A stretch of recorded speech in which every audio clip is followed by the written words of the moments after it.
when I was in Bristol doing my master's work, I met my wife, who, I met Okay. Anne, who would later become my wife, who's Mm, from Bristol, who was also a okay. student at the time, not studying paleontology, but studying history.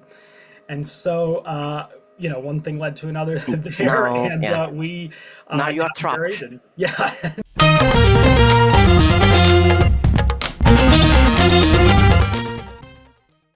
Fourth episode of this podcast series, fourth guest, Steven Brusatte. Thanks for accepting our invitation, Steve. My pleasure. Yeah, I always enjoy talking about dinosaurs and fossils, but I think it'll also be fun to explore maybe some of the practical side of what we do and how paleontologists work. And at least for me, I know part of this series is talking about careers and career pathways in our lives in science. Yeah. I'm happy to talk about what it is I do and how I Yeah. got here. And my first question is, yeah, who are you in the way that what do you do? And yeah, what's I mean, you are a paleontologist, but if you can tell us a little bit more about your work. Yes. A deep question. Who am I? What do That's I do? Getting at the heart of me. I'm Steve Brusatte. I'm a paleontologist. I study dinosaurs and mammals and other fossil vertebrates, so animals with bones. And I primarily study anatomy, so okay. the fossils themselves, the bones themselves, digging up those bones, studying the size and shape of those Mm, bones, identifying new species, in addition to the genealogy or the phylogeny, building mm, family trees, understanding how fossils, mm. species are related to each other, and then evolution. Okay. Primarily I'm interested in evolution, in how species change over time as the Earth changes. So I do this work at the University of Edinburgh. I'm a professor in the School of Geosciences. I'm sure you can tell from the way I talk that I'm not originally from Edinburgh. I'm not originally Scottish. I'm Scottish now. I'm a dual citizen now, but I come from America and Okay. I come from the middle part of America, from near Chicago. I will go back to this later on because I also read in one of the book you wrote that you have an Italian heritage. Yes, we can talk about Italy So if you want that's to talk about yeah, Italy. that's Yes. I'm curious. It's a Yeah, I long, mean, long, I'm deep. Italian American, and my father's side of the family is all from Italy. They moved to America a few generations ago, but they're all from northern Italy, from Okay, around Milan and Turin. And okay, so obviously my name is Italian. I think a lot of my just maybe the way I look, the way I talk, a lot of my lifestyle, what I eat is very classic good, Italian good. American. Lots of point for you on this. I'm sure, yeah, the viewers will enjoy. Um, so why studying dinosaur? I think it's both for you why you choose at the beginning, and also why now someone should study paleontology, why studying that animals. For me, Mm, I became interested in fossils and in evolution when I was a teenager. I was about 14 or 15 years old. I grew up in a small town mm, in Illinois, out past the Chicago suburbs. It's a town called Ottawa, and my youngest brother Chris was big into dinosaurs, and he got me interested in dinosaurs, and I started to read a lot of the books that he had, and then I started to want to learn more. So I went to the library. I found books that were written for an older audience, and then I went online. Our family just started to have the internet at home around that time. This was in the late 90s, and so I synced up with an online global community of other dinosaur and fossil enthusiasts, and I just became enthralled with the past, with mm, this whole game of finding fossils, these clues mm. from prehistory, and using them to understand how the Earth has changed over time. And to me, that's why paleontology is important, and it remains the reason why I think it's valuable to study paleontology. Yes, T-Rex, Triceratops, these are awesome animals. They're super cool to study. And I study T-Rex as one of the dinosaurs I specialize in, and it's pretty awesome to, study T-Rex skulls and Mm, bones and teeth. I mean, and people love T-Rex. People go to museums, gawk at mm, T-Rex. There's value in that. Dinosaurs like T-Rex are a great gateway into science for people mm. of all ages. But really fundamentally what paleontology is it's an understanding of the past, and the past is always going to give us perspective for the present and the future. And if we want to understand how real plants and animals have changed over time, how real ecosystems have changed over time as climates have changed, environments have changed, temperature has changed, sea level has risen and fallen, all these things have happened Hmm. before, we can go to the fossil record to understand them. And I think that gives us valuable perspective on our own place in the world today. Okay. Well, and so talking about your career, because okay, originally from the US, I was reading about you. So you came in the first seasons to Bristol in the UK, then you went back to America, and then you came back again. So what's your link? Why the UK? Why so? My route to the UK has been a circuitous one, and it's gone in fits and starts, and we've gone back and forth. But basically, I grew up in my small hometown back in Illinois. I went to university in Chicago at the University of Chicago. I'm representing, actually, as I notice it in the shirt I'm wearing here as we have this conversation. And so at the University of Chicago, I worked with a very eminent paleontologist, Paul Sereno, who's very well known for his expeditions around the world, digging up all kinds of dinosaurs. And so I learned a lot from Paul. I worked in his lab. He took me out in the field. And then following my graduation there, I did a geology degree there.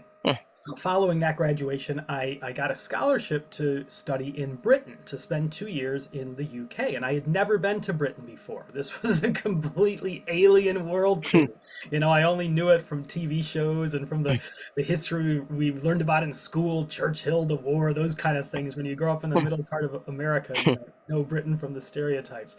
And so I moved to Britain. I went to Bristol because Bristol was and is very well known for its paleontology research. I had read many of Mike Benton's books, and Mike became my next mentor. I worked with Mike and his research group, and I lived there for a couple of years. I did projects on early dinosaurs and the ancestors of dinosaurs, putting the first dinosaurs into context, understanding where on the family tree they evolved, and what the first few tens of millions of years of dinosaur evolution were like. And so when I was in Bristol doing my master's work, I met my wife, who, I met Okay. Anne, who would later become my wife, who's from Bristol, who was also a Okay. student at the time, not studying paleontology, but studying history. And so, one thing led to another there, Now, and yeah. we Now you are got married, trapped. and yeah, and so we moved to back to America, where I did my PhD, and I Okay. did that in New York, Okay. at Columbia and at the American Museum of Natural History, which for a long time has had this great dual relationship. The university, the museum, the AMNH Yeah. has just a peerless collection of dinosaurs. And I worked with my third key mentor, Mark Norell, the very famous paleontologist who's done Okay. all this work in the Gobi Desert, discovering all these dinosaurs, dinosaur nests and eggs, and done work in China studying feathered dinosaurs, and so on. And so I did my PhD there, and in the final stages of my PhD, we started looking for jobs. I'm American and British. Where can we go? Either side of the ocean. What are we going to do? Where's our life going to unfold? So we cast a wide net, and Okay. Edinburgh just so happened to be advertising a lot of new faculty positions across the board. They had a big investment that time. This was in about 2012. Big investment in new faculty. It was like 100 positions they were advertising. Anybody could apply. Remarkable. Okay. And so I just put in an application. I got a rejection letter from the School of Biological Sciences in Edinburgh, but the School of Geosciences wanted to interview me. So I came over to Edinburgh, did the interview, worked Okay. out, and here I am. I've been here ever since, and we've been here for nearly 12 years now. Do you think, because of I'm ignorant, I don't know much about paleontology, but I know that most of the largest dinosaur are in the US, coming from the UK, US. So, would have been your career different had you stayed in the US? Or It's one of those great what if questions, which we ask about evolution well, all the time, by the way. We ask, what if the asteroid never fell out of the sky at the end of the Cretaceous? What if those volcanoes never erupted at the end of the Permian? What if these great catastrophes never happened? You don't know, but it's fun to Okay. speculate. And for me, if I stayed in the U.S., it's hard to know how my career would have Okay. unfolded. I can imagine I would probably be in a job where there was maybe more field work, just because Okay. there's usually a lot more opportunities for field work and for bigger field seasons, bigger Yeah. expeditions in the U.S. or in Canada. Mm, There's just so much more space. You have these wide open areas of desert and mm, badlands where you can find fossils. And if you end up employed, especially in a museum or a university in a state where there is a mm. lot of exposure of rocks where you can find fossils, you're probably going to be out in the field a lot. So, I would imagine my job might be more field heavy, maybe a little less teaching heavy than it is Okay. now. I don't know, little things I could speculate on, but I think Mm. research wise, I obviously wouldn't be working on Scottish dinosaurs. That's one of the things that I've come to do here. I wouldn't Mm. be working on, pterodactyls and crocodiles and other Mm. Jurassic animals of Scotland. I would probably be doing it on, the Triassic archosaurs of Mm. North Carolina or something. But by and large, I'm Mm. pretty sure I would be studying dinosaurs and other fossils still, and trying to make a career out of research and teaching and public engagement. And because you had the taste of, let's say, both world, US, UK, probably the most, let's say, sought after academic world. Can you tell me, like, what are the pro and cons, or from your experience, of course? So being at a Oh, mm, university here, really, mm, it's easiest for me to compare universities, but the systems are quite different. I mean, mm. an undergraduate degree in America is a very broad degree. You study lots of different subjects. In England, Okay. and you don't. You do a specialist 3-year degree. In Scotland, you kind of do. We have 4-year degrees here, Okay. and you get a little bit of training in some other subjects. But by and large, the undergrads in America get a wider range of training, but less depth. Um, and in part because of that, the grad programs in America are Mm. longer. A master's is usually 2 years instead of one in the UK. Mm. A PhD is usually 5 or 6 years, sometimes even more, compared to Yeah. 3 or 4 in the Mm. UK. So you're in the education system a lot longer.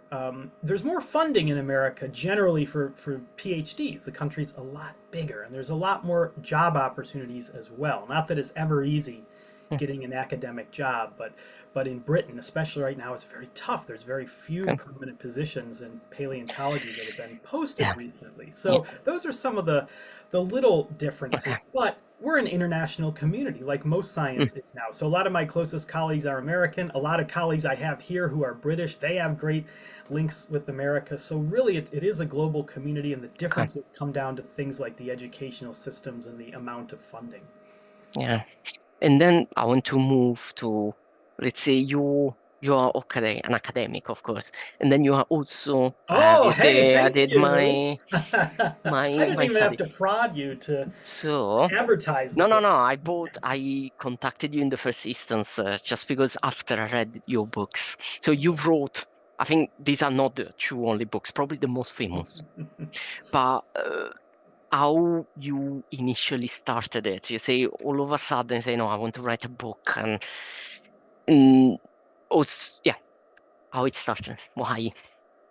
Well, thank you for bringing up the book. So it is one of the things that I do. I'm a science writer kind of on the side, and I Mm, write various books, and some of those mm, books are for a general adult yeah, pop science audience, like The Rise and Fall of the Dinosaurs or mm, The Rise and Reign of the Mammals. But other books, I've written encyclopedias, I've written a mm, textbook, I've written books for kids.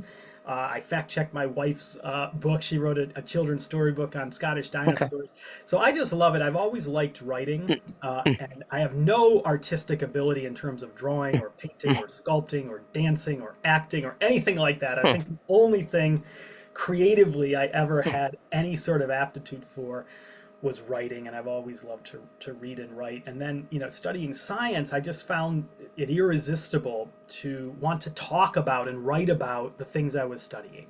I just have an enthusiasm for what I do, and I like to spread it to people. I like to articulate it to people. And so, really, when I was in high school and I started becoming interested in paleontology, I started my own website. I started to write for some other websites. There weren't really blogs at that time as such, but basically they were the kind of ancestors of blogs, some And of yeah. these early Mm, fossil websites. There's some amateur magazines that were around okay. at the time. Some are still around. I started to write pieces for these Mm, amateur magazines, not getting paid for these articles, but okay. just contributing. And that built over time. And Mm, so I did a book that I put together. So I wrote for a magazine called Fossil News, a great amateur magazine for fossil enthusiasts in America. And I did a series every month for kids. It was one page in the magazine, and the way we did the series was each month I would profile a different state fossil. So a lot of American states have all these things: the state bird, the yeah. state Yeah. snack food, Yeah. the state tree. I know from the NBA. I Yeah. think some of And of the so teams. Yeah. absolutely. So a lot of states have Okay. an official state Mm, fossil. In Illinois, ours is the which one? Tully monster, this famous Okay. carboniferous wormy creature Okay. that nobody really knows what it is. But anyway, I wrote this series Mm, once a month, mm, profiling the state fossils, and it took a few years to get through them all. And at the end, mm, the publisher Lynn of the magazine said we should put these together into a book. And I said, oh, okay, great. And so she did, and her company published the book. And so that was my first experience, kind of mm. writing something book length, and I loved it. I Okay. just thought it was so much fun, and I always wanted to do more, kind of more official books with bigger publishers Mm, over the years. And when I was in Bristol, Mike Benton made a key connection, and which I'll always appreciate. And that is, Mike's written many books. We just had okay. Mike's retirement celebration, and it's like 65 or 85. I can't remember. That was one of those two Mm, numbers. That's the number of books he's written. okay. And so a lot of publishers get in touch with Mike and want him to do different books. And, he doesn't have the time to do all of them. Okay. So there was one publisher when I was a student that got in touch with Mike. And Mike said, I don't have the time to do this now, but I have a master's student Mm, who's really a oh, keen writer. And maybe you want to talk with him. mm, And that introduction was a small thing. I mean, it was a tiny thing, really. yeah. It was probably something, it was very thoughtful on Mike's Mm, part, but it was probably something that just took 1 minute, to mm, write in an email. But that was huge. That yeah. was huge for me. And so I met that publisher, that editor. They wanted to do a book that led to like a coffee table book on dinosaurs that they Mm, published that I wrote, and then I just built from there, and I found okay. more opportunities, and I Mm, continue to write today, and the one I'm writing now mm. is on birds. That'll be the next one. It'll come out in a few years, 2026 probably, but all about the origin and the evolution of birds over Is time. that also the title? I Origin don't Evolution. know. I Okay. don't know what the title's going to be. Okay. I will. We might want something in the Mm, vein of the rise and fall of the dinosaurs, the yeah. rise To and reign keep. of the mammals. Yeah. Those are so close. But with birds, I don't know. The more Okay. books you do in a series like this, the more the titles can Yeah. feel kind of derivative. So I honestly don't know. I do Okay. not know what the Well, title is going to we be. will So read. if anybody listening to this has any keen ideas, please do reach Yeah. out. You can Seriously. put in a comment or just email Steve. Um, so it start with a connection, and then even, for example, your latest book, do they start from you now? Is you proposing to the publisher, look, I have this idea, or it's more they say, can you write something about this topic? Yeah, What's the yeah, yeah. okay. It's so the books I do now. Really, this series, starting with the rise and fall of the dinosaurs, and Mm, continuing with the rise and reign of the mammals, with the pop science books that I'm doing for an adult audience now. That started with another fortuitous event. This is when I met an agent, a literary mm, agent. And actually, I didn't meet her at first. She heard me doing an interview on the radio. okay. And so she was back in America. Okay. Jamie Von Maren's her name. She's great, Mhm. huge, hugely important person in my life. She's a former editor herself, Mm, and then she became an agent. And so, she was, I think, just looking for new ideas. I think she always has her ears out for mm, anything that sounds interesting. And so she heard this interview I did on dinosaurs, and for some reason thought, oh, maybe, that guy would want to write a yeah. book on dinosaurs. And so she got in touch, Mm, and so we had a phone chat, and mm, things went from there. And I realized, quite quickly just how good she was as an agent. And we talked a lot, and she helped me hone some ideas, fine tune them. and we put together a book proposal. This is what you have to do: a big document to send to Ah, publishers. You have a sample okay. chapter. You have to outline the whole book. You have to have a marketing plan. You have to have something in there about similar books that have Okay. been there in the Wow. past. But how your book is kind of similar to things that have sold Okay. before, which is what a publisher wants. Some little guarantee of success, but different enough that nobody's done it. It's So a marketing document, you need to have also the marketing idea, yeah, and yeah. that's okay. Wow. Yeah, and so And these documents are huge. They're like 150 wow. pages sometimes. These things, because you have to have the sample chapters in there, and so I worked, very close with Jane to do this, and then she sent it out to publishers, and that's where the business side happens. That's where, Yeah. as an author, you don't always know what's going on, but there were a few different publishers that were interested in it, and then the one that really wanted it, that wanted it most, Hmm. was an editor, Peter Hubbard, who also went to the University of Chicago. He was a Hmm. few years ahead of me, and so I didn't know him there. But I think that little connection, again, a little Yeah. connection. It wasn't anything overt, but it was just some little thing like that. I think that made him take interest in it, and so he was the editor at William Morrow, which is a HarperCollins imprint Yeah. at the time. He's now moved on to his own even bigger, more glitzy imprint called Mariner at HarperCollins. But he got the book, he shepherded it through, helped me with it, helped me tremendously Hmm. with my writing style, with the structure, with the tone, with getting the right balance of the science and the personal side and all of that.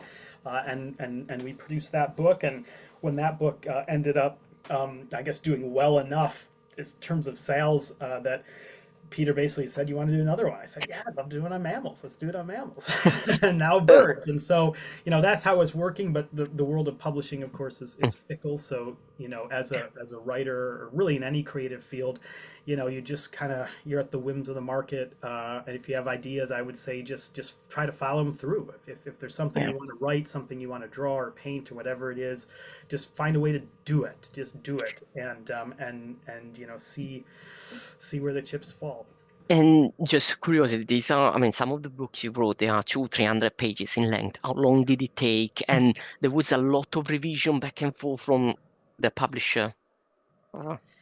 Yeah, the books that I've done, the kids' books, the Mm, encyclopedia type books, those don't take an enormous amount of time. mm, I mean, I try to take the time to make them good. I mean, to have a book that I'm proud of. But if you're writing a 40-page book for kids that goes through the main dinosaur groups mm, and stuff, that's not going to take you ages to do.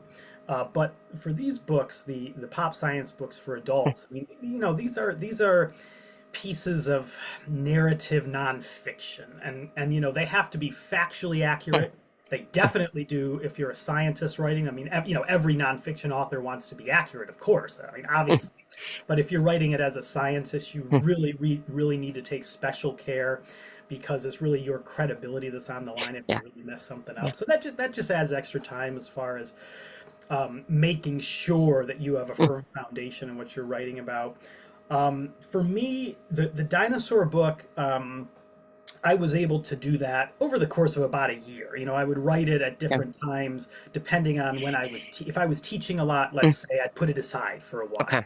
If it was the summer, if I was on field work, I'd put it aside. But it took about a year, and really that was writing in fits and Okay. starts. But I know dinosaurs quite well because I've studied them for so long. So I was Mm, able to write that book without having to do a whole lot of like new. fundamental Yeah. background research. I had to do a lot of research. I had to check a Mm, lot of facts. I had to chase down details. I had to learn about dinosaurs I didn't know so much about. But the foundations I knew. With mammals, it took a lot longer because although I do study mammals, I'm not primarily a mammal paleontologist. So there's just a lot more background I had to learn. And writing that book, it also took that one took about a year and a half, I would say. And I was also during the pandemic, and we had a little boy, our little boy Anthony, at home, and so it was, I had just windows of time, each day to write little bits of time that had to fit yeah. around family time and had Mm, to fit around remote teaching time and all the fun of COVID.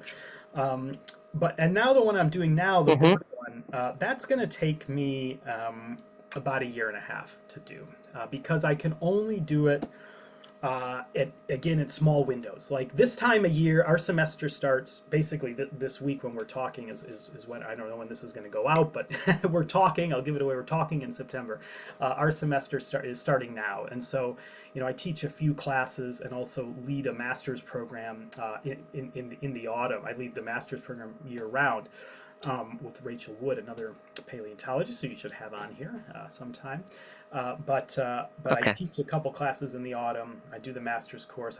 So I just can't find the hours of long stretches I need to write. So I really have to be bitty with how I write this book. So I try to take it in chapter increments. I try to plot out in my head, okay, I want to write a chapter and I want to kind of write that chapter in one go, which doesn't mean I'm doing nothing else during that time, but it means I have to keep all those ideas in my head. And usually a chapter takes about a month or so for me to write.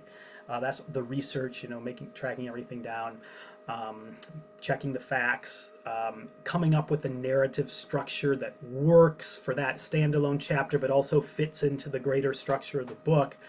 And so I like the process, but it does take me a very long time. But I think it's time well spent. I treat it very seriously. My writing time, I treat very, very, very seriously. Maybe too seriously. But when I'm focused in on the writing, Okay. it's a little Yeah. bit different than any other type of work because it's both factual, but also it has to be creative, and getting Yeah. those two things right is tough. And appealing. Yeah. And talking about books, because of course you say your background is on anatomy and evolution of dinosaur. Then you wrote about mammals and now birds. Has that attracted criticism from your peers and say, I mean, you should do your job. Why you are changing angle?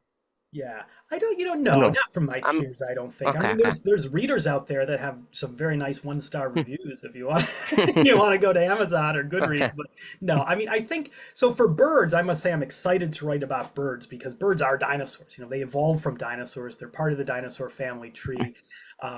My PhD was really studying the family tree of the carnivorous dinosaurs that gave rise to birds. So for me, it's almost like circling back and coming home to writing about dinosaurs again. But mammals really was a step in an unfamiliar direction. I do study some mammals. I'm very interested in those mammals that were living with the dinosaurs at the end of the Cretaceous, and then the mammals that basically took over from the dinosaurs after the asteroid hit in the Paleocene time. And so these were the very first placental mammals, the ones like us that could give live birth to well-developed young. Those mammals really interest me. I think because they're so intertwined with the dinosaur story. I think to really be a dinosaur paleontologist, you know, you have to understand things about the groups the dinosaurs were living with and the groups that took over from the dinosaurs and what their ecosystems were like. But that was really the extent of my more scholarly knowledge about mammals. When I started writing the book, I didn't really know very much about the early evolution of mammals, about how hair and molar teeth and milk and big brains and all these mammal trademarks evolved. And then on the other side of things, I knew very little about human evolution. And so that was something I had to spend a lot of time learning about in order to write basically half of one chapter of the book. But I knew it would be the most important one because it has the biggest pitfalls when you're writing about us, our species, our own history. I knew that would be what a lot of people would focus on, so I wanted to make it right. But no, I haven't got any pushback from any. Okay. Maybe people feel this way. Why is this dinosaur guy writing about mammals? Um, but if so, Okay. I haven't heard it. And then because we talk about academia, book, and there is also the TV side. Mm. So I have a question. Probably they already asked you, and probably the answer is no. Has Jurassic Park affected your career or inspired you? Yeah, oh, definitely. In many ways, yeah. So, I was 9 years old when Jurassic Park came out. I remember seeing it in the cinema. I remember Mhm, seeing it with my dad and with my brothers back home in Ottawa, mhm. Illinois. And I was fairly young, but the movie just blew me away. I mean, these dinosaurs were like real animals. They were movie monsters, but they were like real animals. I'd never seen dinosaurs that way before. portrayed in that way. The books we had in Mm, school in the late 80s and the early 90s, mm, had these drab, gray, green colored mm, dinosaurs lumbering around, dragging their mm, tails, the old school image. So the film inspired me a lot. It really inspired my brother, Chris. That was one of the things that mm. got him hugely into dinosaurs. It didn't make me want to be a paleontologist right away, but it had more residual, longer term Okay. effects. And it was about 5 years later that really I got really into paleontology. But we watched Jurassic Park a lot as kids. My brother had all the Jurassic Park stuff in his bedroom, and he had all the toys and all all the different films on VHS and all that. And so it definitely inspired me, and it inspired so many other paleontologists. Talk to a lot of paleontologists in their 30s, 40s, 50s. They'll say Yeah. Jurassic Park was a big reason I got Yeah. into paleontology. And so, it continues today, the franchise, and I'm very, very proud, very privileged to work with the franchise now as the paleontology consultant. That was my next question. Now you are, I mean, you have been already the consultant for Dominion, Jurassic Yeah, World Dominion. I true. think there is another movie coming up That's right. with It Scarlett Johansson. certainly So, is. um, one of my favorite actors. So, how it works there? Again, how it started the connection, and also what's your role? Do you go on the set, or is more like a virtual? Uh, I think it probably sounds a lot more glamorous than it is, to be totally fair. But basically, my role is I'm a consultant. I'm mm, somebody who advises. I'm on call, anytime the director, the writers, the artists have any questions about dinosaurs. okay. And I just see my role as an advisory role. Mm, I'm not writing the script. I'm not fact checking or editing the script. I'm not mm, deciding which dinosaurs they show on screen. I'm not doing okay. those kind of things, but I'm there to make sure that the real dinosaurs, the real science is Mm, represented. That people okay. working on the film have the real information. Now they can Mm, use that information as they want because okay. these are summer blockbuster monster movies, sci-fi movies. They're not science documentaries. Yeah. So Sure. every dinosaur is not Mm, going to be completely accurate in line with every little detail we know from fossils, okay. because accuracy is just one component of Mm, making a compelling monster movie character. But I see that as my role, making sure the mm, science has a voice in the films. And I was invited to do this mm, because of my book, because of the rise and fall of the dinosaurs. okay. And that book came out in 2018. Mm, And my editor, my publisher, very astute, we all knew that there was a Jurassic World film coming out that summer. So of course, we kind of tied the release of the book so it would hit okay. around the same time that the Okay. film came out, and which probably probably made us sell more books. I would imagine. Yep. But the director of the film of the first Jurassic World, Colin Trevorrow, great Hollywood director.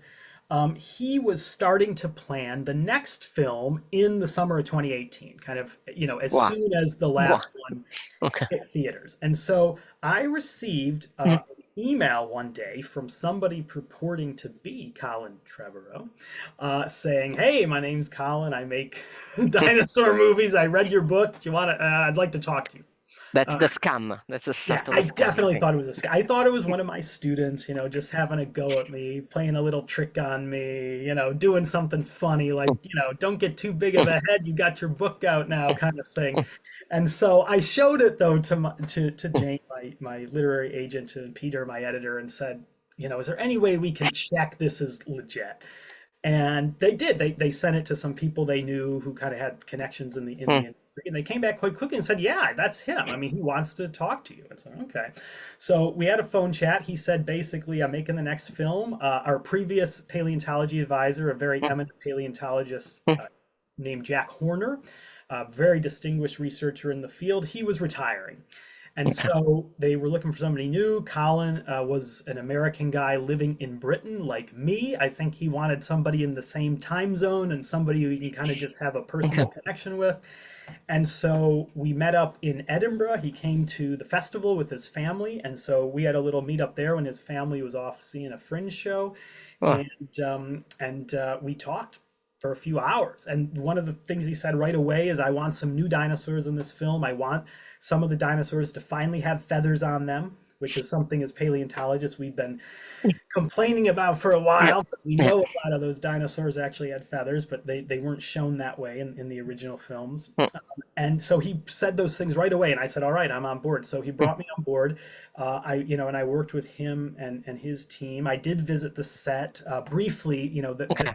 production was shut down because of the pandemic. It was quite famously that just started to go into production, and then everything halted. But I did Wow. get a chance to visit that set, and then there is the new film, and the new film will come out in the summer of 2025. And basically they started planning for this in about December Okay. of last year, and got in touch that we're going to do a new one. You want Okay. to be part of it again, but it's with a new team now. A new director, Gareth Edwards, Okay. fantastic director, done a great he did Star Wars. He did his own sci-fi film called The Creator, which is just a Hmm. gorgeous film. So he's the director, and he brings a great creative energy and some fresh ideas to the franchise. Okay. Really great sense of size and scale in what he does visually. And so he's been really fun to work with. I can't tell you what dinosaurs are going to be in it because they'll Okay. take No, no. my house if I Okay. do. I Yeah. signed all the NDAs, of course. But I will say, there's going to be some new dinosaurs, of course. Okay. There's going to be some little tweaks, some fresh ideas, and some of the classic Mm. dinosaurs. And there's some great new actors in the franchise that are really going to enliven things. So we have Okay. Jonathan Bailey playing the paleontologist, which makes me incredibly happy. Why didn't I choose you? You They know should what? have. I mean, he's the star from Bridgerton, and he's a very nice guy too, by the way. So I did go onto the Okay. set for this film, and I did get a chance to chat with him Okay. for a while Nice. about paleontology. So I'm very happy that somebody as awesome as Jonathan Okay. Bailey is going to be representing us on screen, and hopefully people won't just be saying anymore, "Oh, paleontologists, you guys are like Ross from Friends." That's so Yeah. outdated by now. I think they'll say you're like Jonathan Bailey from Jurassic World. Mm. That's Yeah. what I hope. I know you are busy, so I have a last question, and it's more like the origin and the future of paleontology in general. So that's my perception. Of course, I think especially at the beginning, like earth science, most of the paleontology work at the beginning, 200 years ago, they were heavily affected by our religion, theology, evolution theories, non-evolution theories. Um, the question is, yeah, how religion affected at that time and how new technologies are affecting now paleontology. Both have had huge effects. And so the very first dinosaur that was discovered and then studied by Western scientists at universities and museums, given a formal scientific name, that all happened 200 years ago. Of course, people have been encountering dinosaur bones for a long time, but really 200 years ago was the birth of dinosaur science. And this is when scientists recognize that there's this extinct group of giant reptilian creatures that once lived, doesn't live anymore. The first one, Megalosaurus, was named in 1824, 200 years ago. That was a very different time. That dinosaur was found in Britain. It was found near Oxford, and it became a sensation. And a lot of these other early dinosaur discoveries became a sensation. These things were hitting the world and hitting British society at a time when quite conservative religious viewpoints dictated a whole lot of politics, of culture, of people's understanding of our place in the universe. And I'm not just talking about religion generally. I mean quite conservative Christian theology at that time. And if you want to learn more, there's a fantastic book by a historian. It's called Impossible Monsters. It's written by Michael Taylor, who's a historian, a young historian, award-winning historian, and he's also fascinated by dinosaurs. That was published earlier this year, and it explores that whole idea of how dinosaurs and other early fossil discoveries helped expose the reality that the Earth is old, that the Earth isn't just a few thousand years old like some biblical scholars had thought. Dinosaurs were integral to that. Now you fast forward 200 years later, and of course now, of course, plenty of people have various religious views and spiritual views and so on. But we don't live in a world where, or at least our societies here in the West, where 99% of people think the Earth's just a few thousand years old, and so it's a very different world, but a world of very fast moving technology and very fast moving change, and so technology is making a big impact. The field of paleontology moves very quickly these days. Students in paleontology, is no longer just enough to dig up bones and describe bones like it was when I was a student. I'm probably one of the last of Older that school. last generation of like bone hunting scientists. Like that now, to be a successful paleontologist, you got to learn computer coding. You got to have at least some fluency in coding. Usually, young paleontologists are going to become fluent in some other techniques, using CAT scans to see inside of fossils, or doing geochemical analysis of teeth and bones to get at things like body temperature or diet or habitat through, different geochemical stable isotope proxies. Computer scanning, modeling of things is very big. AI, of course, is coming into the field quite quickly, as it is everywhere. And we're starting to dabble with AI to do things like help us classify dinosaur footprints better. We have all these dinosaur footprints from Scotland, up from beyond the sky. And so all this stuff's happening very, very quickly. So the world now, 200 years after the very first dinosaurs found, is such a different world, and it's a world that's really being driven by rapid technological change, and paleontology is leveraging a lot of those new technology. Okay, that was my last question. I have just a snapshot. So you have a book in writing, movie, it's in preparation. Anything else you want to spoil? No, Okay, and the book is that's great. That's okay, mine. The movie I play such a small part in. I'm really okay. just proud to have a Uh, tiny role in the film. Um, our research really, it continues. We have great students here. I run a 1-year master's course, as I mentioned, with Rachel Wood, a very distinguished professor who studies early animals and the origin of skeletons. So we are welcoming our new cohort now. We have 7 really bright, promising young okay. students that have come from all over the world to study.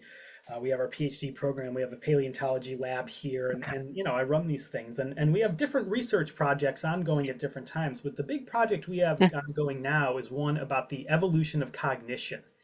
How animals have kind of sensed their world over time, and we're especially interested in reptiles and dinosaurs and in birds. And so I'm part of a team of cognitive zoologists and neurobiologists working together with us as paleontologists to try to put the pieces together. How far can we take the fossils? If we have a skull of a dinosaur and we can CAT scan it, we can see the brain cavity, what can that tell us? How far can we go with that evidence to predict things like intelligence, cognitive behaviors, the type of neurons and number of neurons in the brain, those sorts of things? It's very kind of out there science. We're really pushing, I think, the boundaries of what we can know from fossils, but we're trying to do it properly by collaborating with scientists that focus on those things. So that's a hugely exciting field of work for us now. That was everything. Thanks, Steve. Yeah, great. Thank you. Thanks Yeah, for being here. of course. Yeah. Yeah.